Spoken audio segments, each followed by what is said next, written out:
Қандай шампунь қолдануға болады? Өздерін сохранить етіп алыңдар.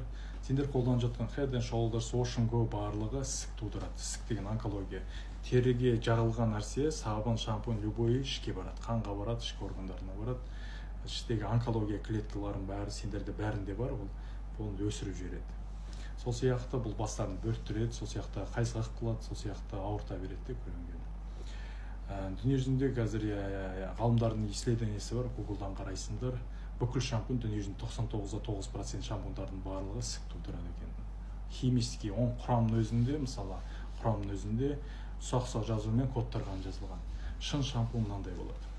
Доктор Мен шампуньі таза травяной сборлардан қайнатылған 5 сульфатный құрамы. Натуральный шөптерден жасалған витамин состав тұр. Майлар қосылған. Эфирный майлар мысалы. Все осындай болу керек. Тап-таза бастарыңды бір жуғаннан кейін, бір жұмадан кейін байқайсыңдар, шаш түсу деген қояды, бастарын бөрту деген қояды, қайзақ деген қояды, болды. Қазір акция қойдым. Екеу алсаңдар, үшінші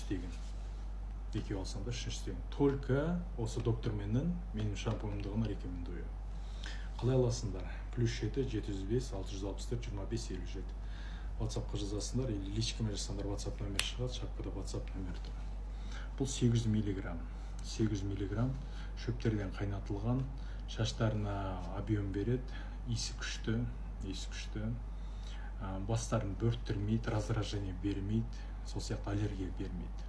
Өйткені бұл натуральный.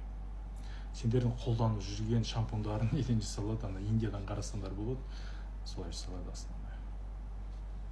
Сендер немен жуынып, неге ауыра бересіңдер? Неге бастарын бөрте береді, неге шаштарын түсе береді? Өйткені сен доктор Мен шампунь қолданбайсың.